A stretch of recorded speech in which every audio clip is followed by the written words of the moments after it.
Hey guys, welcome back to another video. I hope you had a wonderful week so far. Mine was full of surprises for sure, not the good kind. And this time I am actually not complaining about brokers. This time I'm complaining about being a carrier in this damned environment and also shippers losing their darn minds. Anyway, I'm not going to make a venting video today. Today, as we do every Friday, we are going to be looking at what in the world is happening in the freight market and what we can expect from next week. At least that is something that I can rely on. Those weekly predictions of the market seem to be working for me and for you guys, which is awesome because in this environment, I'm losing my mind. Anyway, if you're new to this channel, welcome. I'm not usually this crazy, but I do teach about the trucking industry with a heavy focus on the spot market as well as freight market analysis. So if you're interested in this topic and you want to join an awesome community, feel free to subscribe down below. All right, guys, let's go ahead and look at what we are faced with in the industry, what's going on with the freight market, the spot market, what's happening with loads. So yeah, without any further delays, ready? Let's go. Now, before we actually go, I do have a quick announcement. Initially, I was dedicating Mondays to making a video about carrier capacity and how it changes week to week. But instead, to be more efficient, I decided I'm going to include all of that information in the weekly Friday market update and forecast videos. Not in this one, it's going to start next week because this week we already looked at what happened with capacity last week. Did I confuse you yet? Anyway, let's go to the board. Okay, as always, we're going to start with the outbound tender volumes and outbound tender rejections. Blue line is the outbound tender volumes. How much volume, how much freight, how many loads are there in the freight market in general? This is not spot market data. This is in general. This is the stuff that both contract carriers and spot carriers look at, right? So we can see that as of July, because of July 4th, we had that crazy decrease in volumes, right? And now finally it has started picking up. And just like every year, it takes around a week to 10 days for volumes to go back up again. And now as of July 13th, we are back up when it comes to volumes. Outbound tender rejection is this white line right here. This is the amount of freight that contract carriers push to the spot market by saying that they're not going to move it. Why do tender rejections happen? This is a question I get a lot. There's so many reasons. One of them could be that they don't have capacity. Another reason could be that in that area, spot rates are better, so they would rather go to the spot market and grab a load there, right? Contract rates are often called paper rates. Carriers will often refuse from them when there is a better alternative. So what is happening with the tender rejections? Well, of course, when volumes fell around July 4th, so did the tender rejections, and this is normal. The thing that's concerning me is volume started picking up, so did tender rejections, but from the 12th to the 13th, they have gone down a little bit, which is not a great sign. Currently, rejection rates are at 3.16, which means that only 3.16% of loads is actually probably ending up on the spot market, which means that the volume on the spot market is still really crappy. All right, now let's take a look at the NTIL, or the National Truckload Index for line haul only. That's the blue line here. What in the world is it? Well, the NTIL is based off of dry van data, and it's basically the spot market rate without fuel surcharge. We don't see the amount here. It's around $1.69 or so per mile right now. We have the outbound tender rejection level here just to show you that they are correlated, right? For the most part. As rejections go down, so do spot rates. The only time they were really not correlating is around this time where rejections were down and rates were up. But then see, it started correlating here. Here it was correlating. Here, I mean, it looks like rejections fell by a lot, but spot rates didn't fall by a lot. You can see they correlate. The thing I want to show you here is actually the numbers from the start of the year. So the NTIL actually decreased by almost 19%. Spot markets decreased by almost 19% since the beginning of the year. whereas rejections decreased by almost 43% since the beginning of the year. So not great at all. Finally, we have the spot to contract spread, basically showing us how much do contract rates pay per mile compared to spot rates. Currently, contract rates pay on average 75 cents per mile more than the spot market.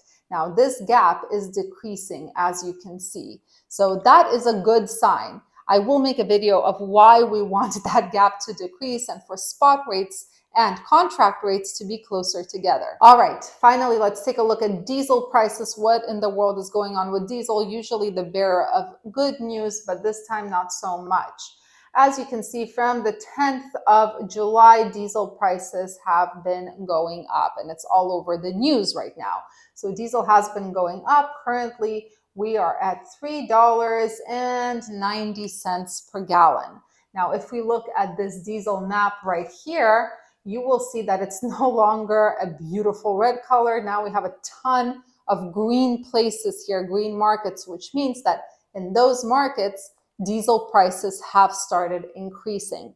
I will attach all these charts down below so you can examine them closer and see exactly what markets are being affected. But to give you an idea, California, Virginia, Florida, Georgia, Texas, South Carolina, a lot of the Southeast and the West Coast here. But yeah, I'll attach the charts for you guys. All right, let's look at more granular data starting with the flatbed, right? Flatbeds have been suffering quite a bit recently, but let's take a look at what's going on the spot market, starting with spot volumes. How many loads are there? So the first thing I want to tell you guys, especially those of you who are new to this video, these two lines are prior years. This is the 5-year average, the black dotted line, and the blue is us right now. So in terms of volumes, we can see that for flatbeds, we're trending below the 5-year average.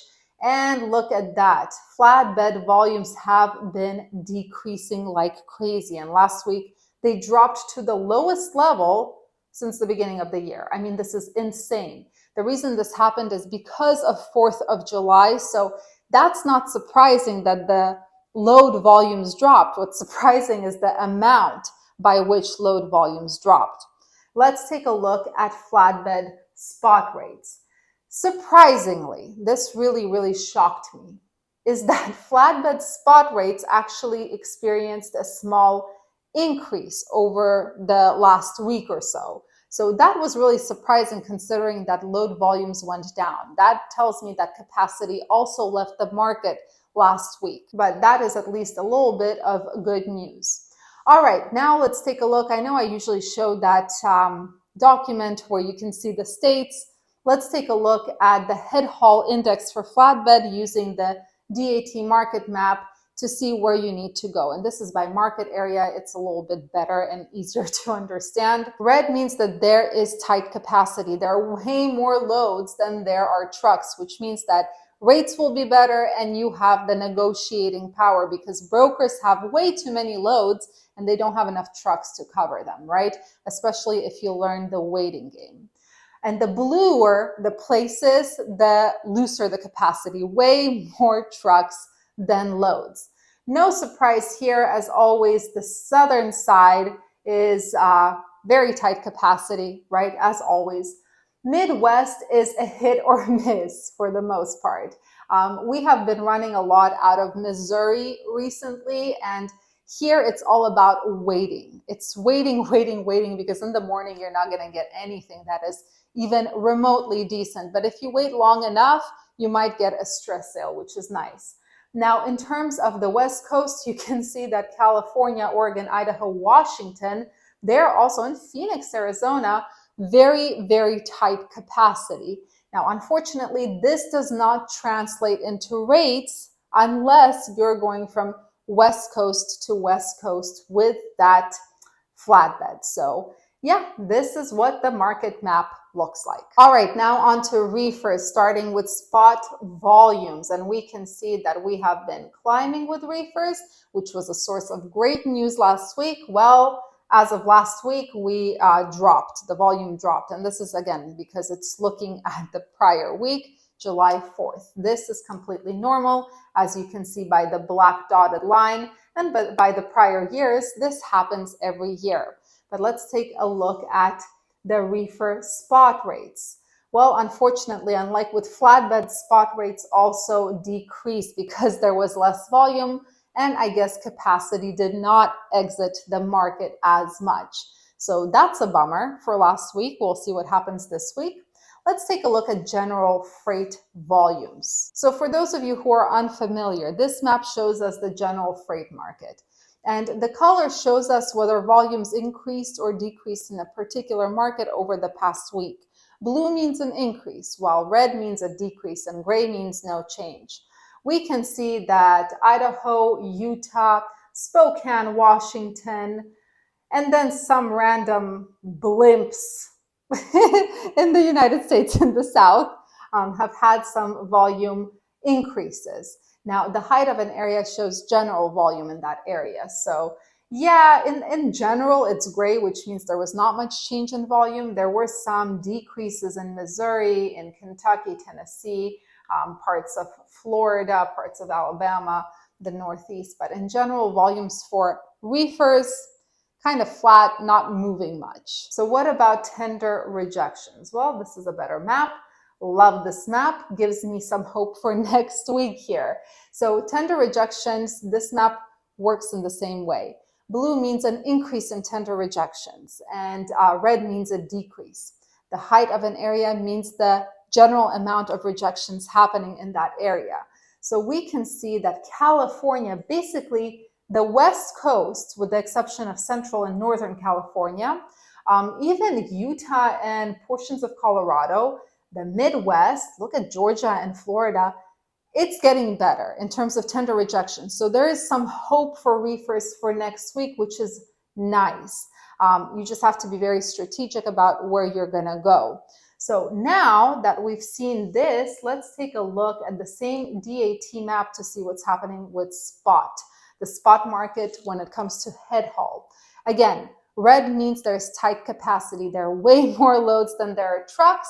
Blue means there is loose capacity. We can see that Idaho, parts of Oregon, Washington, looks like Grandview, Washington, California, parts of Phoenix, some parts of Dallas, the Laredo, Texas area, the El Paso, Texas area, Memphis, Tennessee. There are some areas of opportunity for reefers. There are some markets where there are more loads than trucks. So try to be strategic. Although this map, unlike the next one we'll see, it actually shows us the prior business day. So let's take a look at where you need to go next week in order to get those opportunities. So this map is a mixture of volume and tender rejections in the general freight market, not just the spot market. So what we need to pair is we need the area to be as dark as possible, like this, right? Because that means there are a ton of tender rejections happening. Just to give you an idea, up to 9.76%, which is very low actually, but it's all relative, right? So we need a place where there are a ton of tender rejections happening, and it's very, very elevated because that means there's a ton of volume. That means if we find a place like this, all that general volume, if it's getting rejected, more of it is getting rejected, more volume is ending up on the spot market. And that's what we want, because we know that when volumes increase, even if capacity stays the same, rates will increase as well. So these markets include Southern California, Idaho, Oregon, Spokane area. There's the Fort Worth, Texas area, and the Midwest. I'm not going to say anything about this area, Georgia and South Carolina, because it's flat. Yeah, it's a nice blue color, but there's no volume, so there's not going to be much on the load board. So if we were operating a reefer, I would say Texas, Midwest, and some portions of the West Coast and the Northwest, right? So there we have it for reefer. Let's move on to dry vans. Okay, starting with the spot loads volume on the spot market. Just like with the reefer and the flatbed, volumes decreased. Again, 4th of July, nothing crazy happens every single year, as you can see. Let's take a look at what this did to dry van rates, because last week we had pretty good news. It was increasing, and now it went down. And again, this is probably because of capacity. Volumes dropped and capacity did not exit the market at the same rate, so rates dropped as well. So let's take a look at the general freight market. All right, here we have the volume map. Works in the same way as for the reefer. Blue means the volumes increased from last week, red means they decreased, and the height shows general volume. So this map is all over the place. There's blue, there's red, there's gray. But the nice thing is there is a ton of blue market areas, right? The problem that I see is that these blue market areas where volumes increased, they're generally flat. So there's generally not enough volume there. But yeah, we're kind of all over the place. It's a little crazy looking, this map. All right, let's take a look at tender rejections. Okay, so tender rejections, they go up to 8.74%. Now we're looking at the weekly change. Blue means an increase in tender rejections. Red is the opposite. We can see that the West Coast, not such a great place. Arizona, maybe. Nevada, maybe. Kansas, Oklahoma, New Mexico, which is interesting. Texas, Indiana, Michigan, Ohio, Iowa. There are places where rejections increase. Virginia went down. Looks like Wisconsin took a really big hit in rejection. So in general, it's a better map than we have seen in the past. However, something that we have to keep in mind is rejections, of course, will increase because volumes increased after 4th of July, right?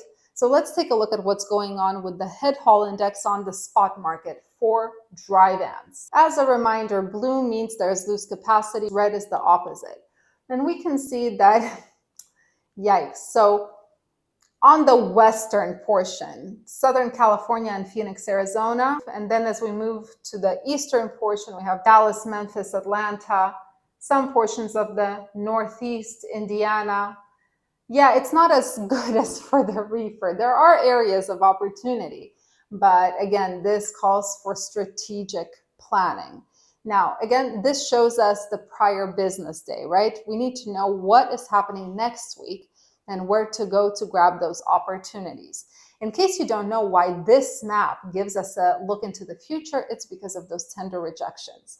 When a rejection happens, it takes it 3 to 7 days to actually end up on the spot market.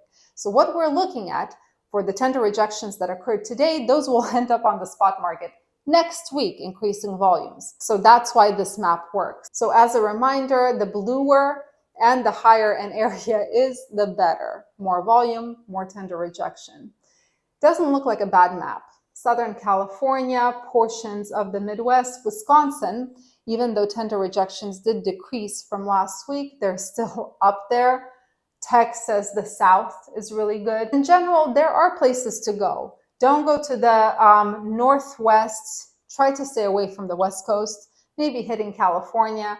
Texas is okay, Midwest is okay. That's where I would go if I had a dry van. So recently I have completely stopped paying attention to and reading freight market news because they are giving me whiplash. One article says we are at the bottom. The next article says that there is no sign of recovery in the second half of 2023. The third article says that we are almost at the bottom. And the fourth is saying that we're recovering. I try to stay away from any predictions of the future. Predictions is something I will not do. I do have hope. I like to explore different possibilities, but I will not do predictions in a market that is this unreliable, unstable, and unpredictable. Every expert is saying something different. The market changes on a daily basis. Basically, it's a roller coaster that I would love to get off of. To be quite honest, I am operating in the dark right now. I am very well aware of what to expect next week because of these sonar charts. And I have heard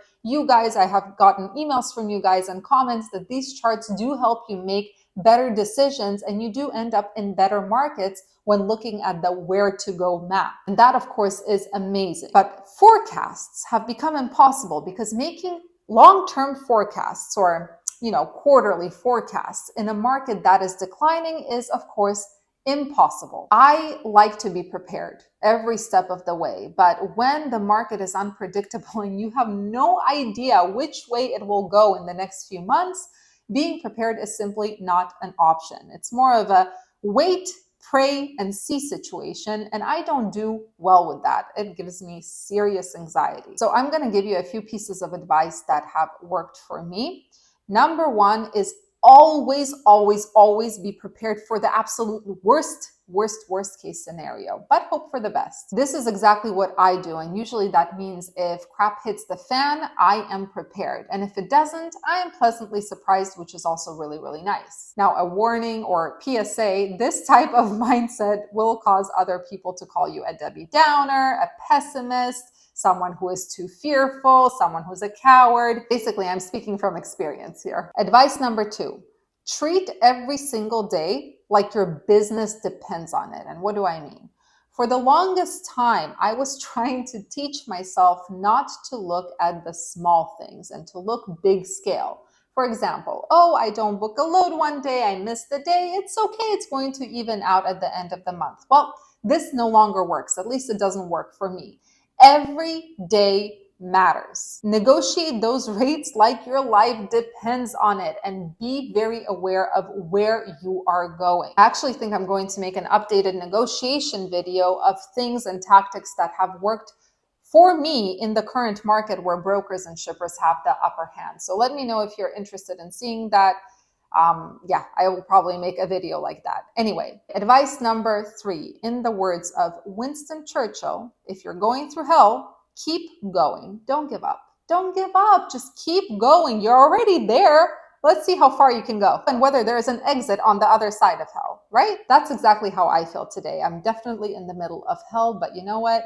If I stop, I'm going to burn, so might as well keep going. Anyway, guys, thank you so much for watching. I hope you have a wonderful rest of your week and a great weekend, and I'll see you in the next video.